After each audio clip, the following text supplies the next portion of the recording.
ہمارے اس سفر کے دوران ہمارے اور مخلص ساتھی تھے، گاڑی میں بیٹھے تھے، کہنے کہ میں نے فری میں پڑھا کہ جو بندہ رات کو سوتے وقت 33 بار یا رزاق پڑھے گا اور اٹھتے وقت بھی یا رزاق پڑھے، اس کے لیے رزق کے دروازے کھول جائیں گے۔ کہا لاک ڈاؤن کے درمیان سب کے کاروبار بند، بالکل بند، ہر چیز ختم۔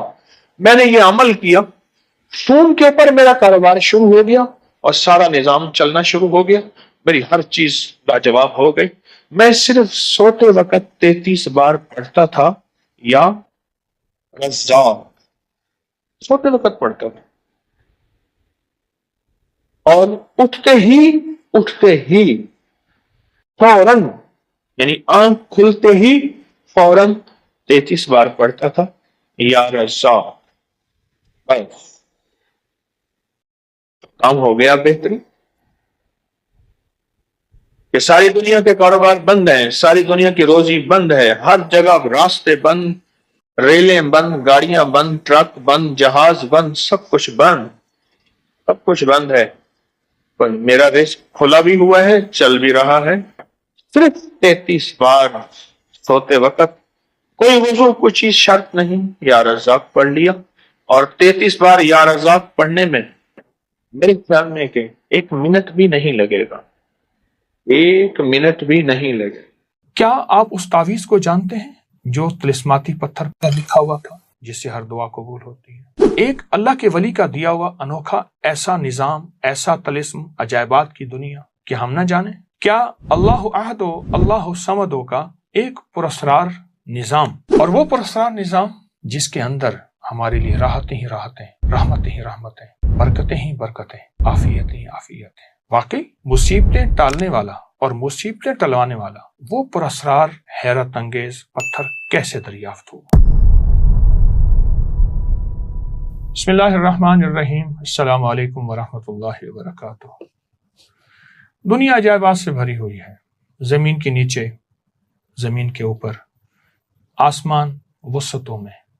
یہ سائنس جتنی بھی ہے، ان سب نے ان طلسمات، عجائبات اور انوکھی انہونی دنیا کو دریافت تو کی ہے، اس کے نام تو سائنس ہے۔ لیکن سائنس وہاں نہیں پہنچی جہاں کائنات کے رازوں میں اللہ کے دوست پہنچے ہیں، اللہ کے مقرب بندے پہنچے ہیں۔ آج بھی یہ حقیقت ہے۔ آئیں آج ایک واقعہ بھی بیان کرتے ہیں، ایک عمل بھی اور ایک خوبصورت نظام بھی۔ عمارہ بن حزن رضی اللہ تعالیٰ فرماتے ہیں، ہماری قبیلے کی ایک جگہ تھی جس کو حرۃ الحدثان کہا جاتا تھا۔ رات کو وہاں آگ بھڑکتی تھی، دن میں دھواں نکلتا تھا۔ قبیلہ طی، جس کے حاتم طی تھے، اپنی اونٹنیوں کو اس آگ کی روشنی سے چلاتا تھا جو 7 راتوں کے فاصلے سے بھی دکھائی دیتی تھی۔ اتنی اونچی اور اتنی آگ تھی کہ 7 راتوں کے فاصلے سے بھی دکھائی دیتی تھی۔ اس دوران خالد بن سنان، ایک بہت بڑے اللہ کے نیک بندے، قبیلہ مریتا سے آئے اور کہا، اللہ نے مجھے حکم دیا ہے تمہارے لیے اس آگ کو بجھاؤں۔ ہر قبیلے سے ایک شخص میرے ساتھ آئے۔ ہم 10 آدمی ان کے ساتھ چلے، میں بھی ان میں تھا۔ وہ ہمیں ایک کنویں پر لے گئے، وہاں سے آگ کا ایک دہانہ نکلا۔ آگ ہم پر گھیرا ڈالنے لگی، ہم گویا ترازو کے پلڑے میں آ گئے۔ ہم نے پہلے لاٹھیوں سے، پھر جوتوں سے، پھر اماموں سے مارا، یہاں تک کہ سب کچھ جل گیا۔ ہم نے کہا، اے خالد، تم نے ہمیں ہلاک کر دیا۔ انہوں نے کہا، نہیں، یہ آگ حکم کے تابع ہے، میں بھی حکم پر ہوں۔ پھر وہ آگ پر عصا مارتے ہوئے کہنے لگے، ہر حق جو اللہ کے لیے ہے وہ ادا ہوا، میں اللہ کا بندہ اعلیٰ ہوں۔ ایک شخص تھا جو مذاق اڑانے والا تھا، کہتا تھا میں باہر نہیں نکلوں گا، دیکھو میں نکل آیا ہوں، اس طرح کی باتیں کرتا تھا۔ پھر انہوں نے ہمیں ایک جگہ لے جا کر کہا، کھودو۔ میں نے کھودا تو ایک پتھر نکلا جس پر کلمات لکھے تھے، اللہ احد، اللہ الصمد، لم یلد ولم یولد ولم یکن لہ کفوا احد۔ اس پتھر پہ لکھا تھا۔ کھدائی کے دوران جو ایک پتھر نکلا، اس پر یہ کلمات لکھے ہوئے تھے۔ ہم نے اس پتھر کو اپنے پاس رکھا، جب بھی مصیبت میں اس کو سامنے رکھتے، مصیبت ٹل جاتی۔ بارش نہ ہوتی، اسے کپڑے سے ڈھانپ کر دعا کرتے، بارش ہو جاتی۔ خالد نے کہا میری بیوی حاملہ ہے، اس کا ایک بیٹا ہوگا جس کا نام مرہ ہوگا، وہ سرخ گوشت کی مانند حسین ہوگا، اس کی موجودگی میں تم پر مصیبت نہیں آئے گی۔ پھر کہا میں 7 دن میں فوت ہو جاؤں گا، مجھے اس ٹیلے میں دفن کرنا، 3 دن بعد میری قبر پر جانا، اگر تم ایک دمدار گدھا دیکھو جو ناک زمین پر رگڑ رہا تو قبر کھودنا، میں زندہ ہو جاؤں گا اور تمہیں قیامت تک کے حالات بتاؤں گا۔ لیکن جب وہ گدھا آیا، لوگ قبر کھولنا چاہتے تھے، ان کی قوم نے روک دیا، ہمیں عرب رسوا کریں گے۔ پھر رسول اللہ صلی اللہ علیہ وسلم مبعوث ہوئے تو خالد کی بیٹی نبی علیہ السلام کے پاس آئیں کہ میں خالد بن سنان کی بیٹی ہوں۔ آپ نے چادر بچھائی، فرمایا یہ میرے بھائی کی بیٹی ہے، ایک نیک آدمی جسے اس کی قوم نے ضائع کر دیا، اس کی قوم نے ضائع کر دیا۔ بہت بڑا طاقتور عمل ہے، بہت حیرت انگیز عمل ہے۔ اس عمل سے ہمیں کیا ملا؟ اس واقعے سے ہمیں کیا ملا؟ سورۃ اخلاص کی طاقت ملی، سورۃ اخلاص کی تاثیر ملی۔ بڑی مشقتوں کے بعد انہیں ایک پتھر ملا، بڑی محنتوں کے بعد انہیں ایک حیرت انگیز دنیا ملی۔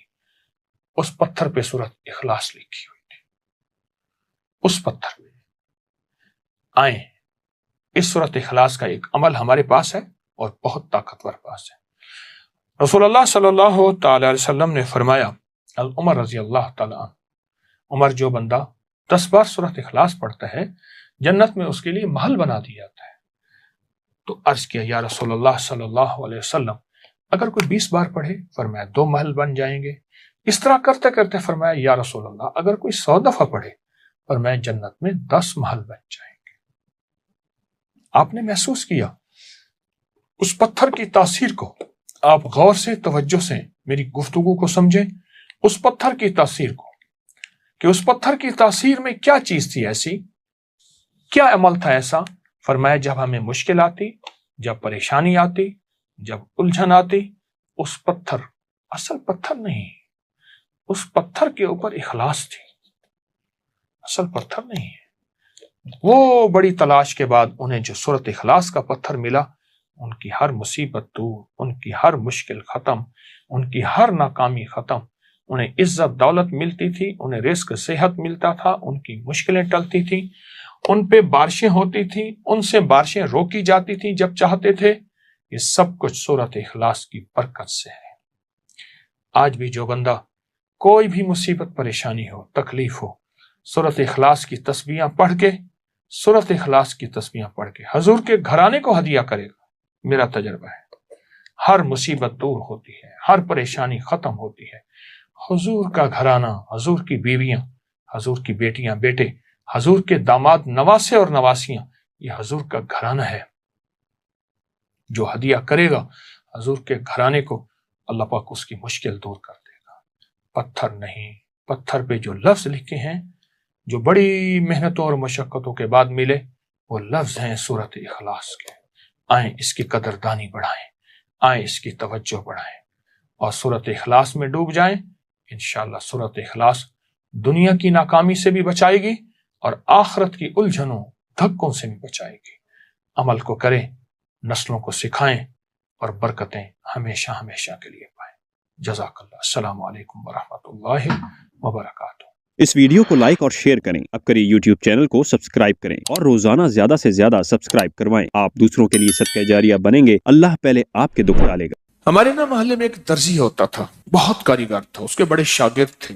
اصل وہ بکھر کا تھا، یہاں روزی روٹی ملی تو وہیں آ گیا، پرانے شہر میں رہتا تھا تو وہاں اس کے ساتھ ایک عجیب معاملہ تھا۔ وہ جس دکان پہ بھی بیٹھتا، ساری عمر گھر بھی کرائے کا تھا، اس کی دکان بھی کرائے کی تھی اور ساری عمر ایسی گزری۔ جس دکان پہ بیٹھتا تھا وہ اس دکان وہ کیا کرتا تھا، ویران دکان ڈھونڈتا تھا جس کی دکان کرائے پہ نہیں ہوتی تھی۔ غور طلب بات ہے، عجیب بات بتا رہا ہوں، یہ میرے دیکھے واقع ہیں۔ وہ ہمارے پڑوس میں کوئی 30 سال رہا،